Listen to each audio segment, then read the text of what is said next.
Physics 11 સાયન્સનું ત્રીજું chapter એટલે કે સુરેખ પથ પર ગતિ જોઈએ મિત્રો.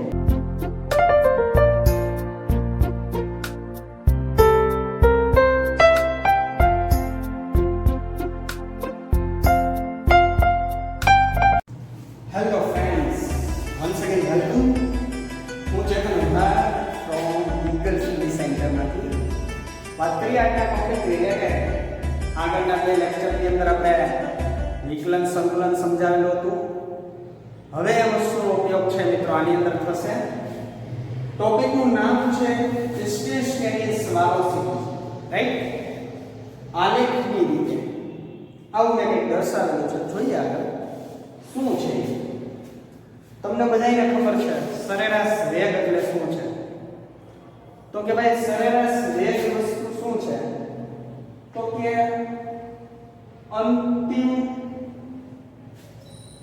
અંતિમ સ્થાનાંતર માઈનસ શરૂઆતનું સ્થાનાંતર છેદમાં અંતિમ સમય છેદમાં શરૂઆતનો સમય. ઇન શોર્ટ કહેવાનો મતલબ આપણી પાસે ડેલ્ટા x ના છેદમાં ડેલ્ટા t એ આપણે શું દર્શાવો છો મિત્રો? સરેરાશ વેગ. આપણે આગળ જોયેલા જ છે ઓલરેડી વિડિયો. પણ હવે મિત્રો કઈ ખાસ નથી. હું બાઇક લઈને જાઉં છું ધપાધપી 80 કિલોમીટર પર અવર 1 કલાકની અંદર 80 કિલોમીટરનું અંતર કાપી નાખું. વિચારજો સ્પીડ કેવડી હોય. સ્પીડ કાઢવામાં 80 હોય, સટાસટ જાય, પાછળ બેઠું હોય કઈ શા કરવું જોઈએ, રાઈટ મિત્રો? હવે તત્કાલીન વેગ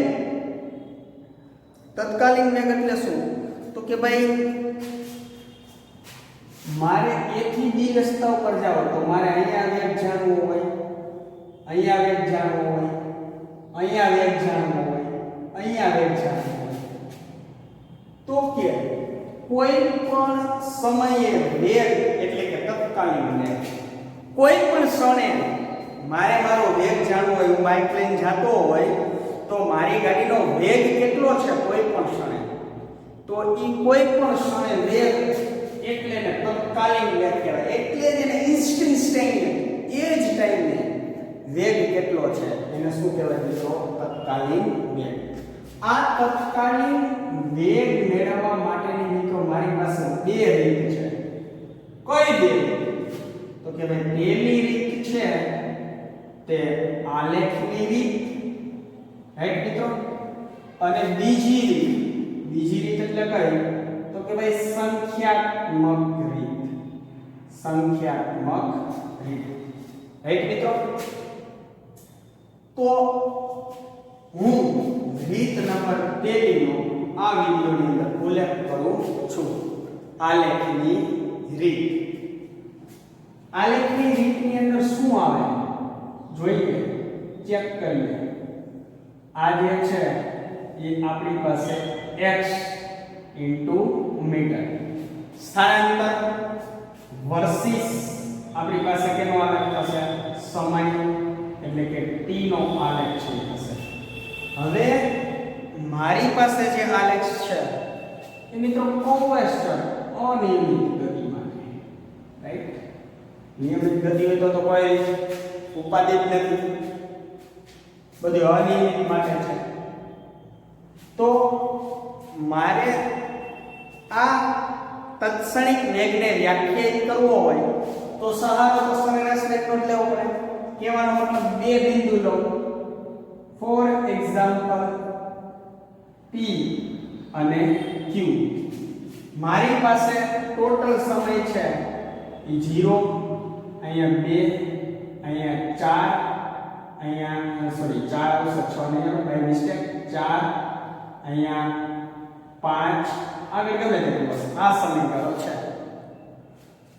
મારે દાખલા તરીકે 4 સેકન્ડે મારો વેગ શોધવો છે.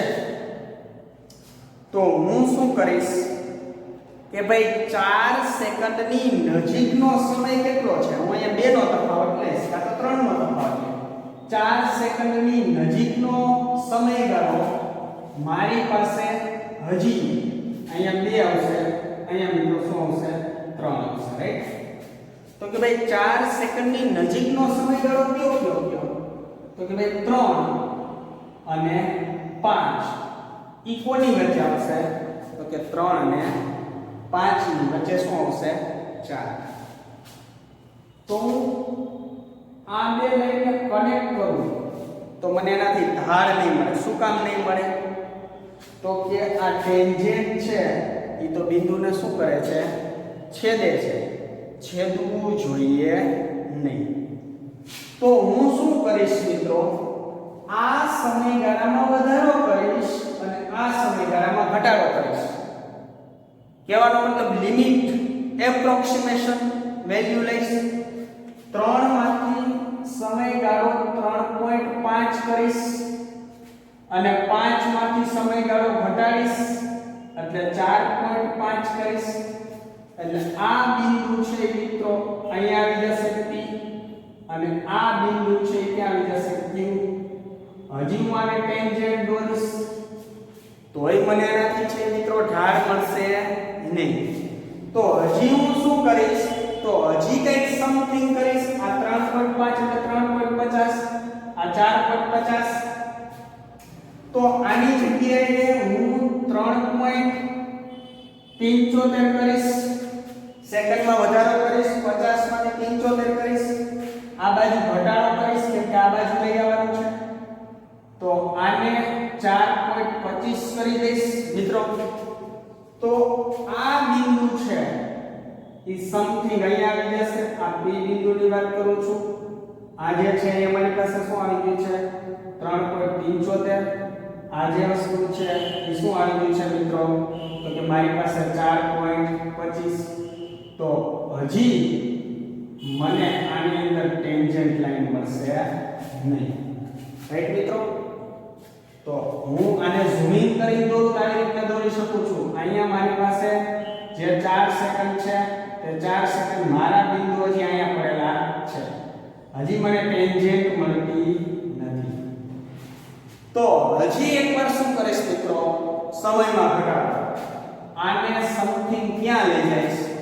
તો કે ભાઈ 3.99 લઈ જઈશ અને આને ક્યાં લઈ આવીશ? 4.01.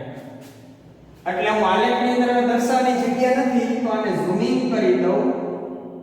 આ જે P અને આ Q બિંદુ હતું એ એક્ઝેક્ટ નજીક P અને એક્ઝેક્ટ નજીક ક્યાં આવી જશે? Q, right?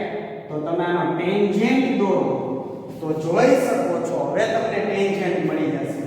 અહીં ટેન્જેન્ટ મળશે એટલે હું અહીંયા ત્રિકોણ દોરી નાખીશ. આ ત્રિકોણને હું ઝૂમિંગ કરીને દર્શાવું આ રીતના. આ ઝૂમિંગ કરીને દર્શાવું P અને Q. મિત્રો અહીંયા તો થીટા હશે તો આ થીટા મળી ગયો. તો સિમ્પલ છે મિત્રો. તમે બધા એમાં માહિતગાર છો. આ વસ્તુ છે મારી પાસે શું થશે? તો કે ભાઈ dx થશે. આ ડેલ્ટા x થશે. આ છે શું થશે? ડેલ્ટા t થશે મિત્રો. તો આ વસ્તુ મિત્રો શું થશે? Delta x. આ શું થશે? Delta t, right? તો આનો સ્લોપ શોધવો હોય તો હવે તો તમને સમજ પડી ગઈ ને મિત્રો કે ભાઈ આનો સ્લોપ એટલે ઢાળ બરાબર tan થીટા. શું મળે છે મને? ડેલ્ટા x ના છેદમાં ડેલ્ટા t. ઈ આ સ્લોપ મળે છે મૂળ સૂત્ર પ્રમાણે. પરંતુ મિત્રો હજી મેઈન વસ્તુ બાકી છે. આ બિંદુઓને હું એક્ઝેક્ટ નજીક લેવો નહીવત કહી શકાય મિત્રો લક્ષની ભાષામાં. તો કે 4 ની નજીક એટલે કે 3.999999 અને 4.00001 ની નજીક, રાઈટ મિત્રો? આ વસ્તુ રિમૂવ કરી દઉં છું. આ વસ્તુ રિમૂવ કરી અને વ્યવસ્થિત સમજાવવાની ટ્રાય કરું છું. તો ઈ નજીક એટલે કે નહીવત અંતર પેલા આટલું અંતર હતું પછી ઘટાડ્યું અને એકદમ શોર્ટ 5000 કિલોમીટરની કમ્પેરિઝનમાં 1 કિલોમીટર અંતરને કરને રાઈટ મિત્રો. તો આ નાના અંતરને ફિઝિક્સની ભાષામાં દર્શાવો ગાણિતિક રીતે તો તમે આને ઇન્સ્ટન્ટેનિયસ જે વેલોસિટી છે, ઇન્સ્ટન્ટેનિયસ વેલોસિટી જે તત્કાલીન વેગ છે. તમને આલેખમાં કીધું ને કે ભાઈ સ્થાનાંતર વર્સિસ સમય નો સ્લોપ એટલે સરેરાશ વેગનું મૂલ્ય આપે તો મારે તત્કાલીન વેગ એટલે કે v બરાબર limit delta t tends to 0 એટલે કે ડેલ્ટા x ના છેદમાં ડેલ્ટા t. આવું મેં તમને લિમિટમાં વિકલનમાં સમજાવ્યું છે. શું કામ લીધું? ડેલ્ટા t ટેન્ડ્સ ટુ 0 તો કે બે અંતર મોટામાંથી નાનું એકદમ નજીક પર નહીં. 5000 કિલોમીટરની કમ્પેરિઝનમાં 1 કિલોમીટર કરી નાખ્યું. 1 કિલોમીટર દર્શાવવા માટે મારે આ લક્ષનો સહારો લેવો પડે. આ તો મોટું અંતર છે. હવે એને નાના અંતર તરીકે હું લખી શકું dx ના છેદમાં શું લખી શકું dt મિત્રો. એટલે કે આ dx dt એટલે કે તત્કાલીન વેગ છે. આ જે છે ઈ લક્ષ કહેવાય બરોબર છે. તો આ dx dt વસ્તુ શું છે કે ભાઈ dx dt 4 second exact 4 second નથી કહેતો પરંતુ આ જે વસ્તુ છે 4 સેકન્ડ એની નજીકમાં 3.99 લાઈન અને 4.01 લાઈન છે જે એવો અહેસાસ કરાવે કે આપણને જે તત્કાલીન વેગ મળશે એ કેટલી સેકન્ડે મળશે મિત્રો? 4 સેકન્ડે જ મળશે. આ 3.9999 અને 4.0001 ની વચ્ચે તમે આનો સરેરાશ લઈ લો એટલે એક્ઝેક્ટ નિયર અબાઉટ છે તમને કેટલું મળશે? એક્ઝેક્ટ તો નહીં કહી શકીએ, નિયર અબાઉટ કેટલો તો કે ભાઈ 4 સેકન્ડે છે આપણને વેગ મળશે. તો તમે મિત્રો કોઈ પણ ક્ષણે તમારે વેગ શોધવો હોય એને તત્કાલીન વેગ કહેવાય, ઇન્સ્ટન્ટેનિયસ વેગ કહેવાય. આ જે છે એ આલેખની રીત કહેવાય. આ આલેખની રીત લેન્ધી કહેવાય, અધરવાઇઝ તો વિદ્યાર્થીને સમજવામાં ખૂબ જ અઘરી પડે બરોબર છે. એટલા માટે મોસ્ટ ઓફ કેસની અંદર આપણે આ રીતનો ઉપયોગ કરતા નથી. આ સમયગાળો છે એ વધારતો જવાનો એટલે 4 ની નજીક આવે, આ સમયગાળો ઘટાડતો જવાનો એ પણ 4 ની નજીક આવે. આને તમને એક એક્ઝામ્પલ લઈને સમજાવેલું છે. આ જે છે મિત્રો આલેખની રીત કહેવાય. બે રીતે શોધી શકાય, આલેખ અને સંખ્યાત્મક રીતે. આ મેં તમને આલેખની રીત સમજાવેલી છે. આના પછીનો જે વિડિયો મૂકીશ એ તમને સંખ્યાત્મક રીતે છે એ સમજવા માટે છે એ મળશે. ખાસ વસ્તુ છે એ નોટ ડાઉન છે એ કરી લેવા વિનંતી છે. મિત્રો જય હિન્દ જય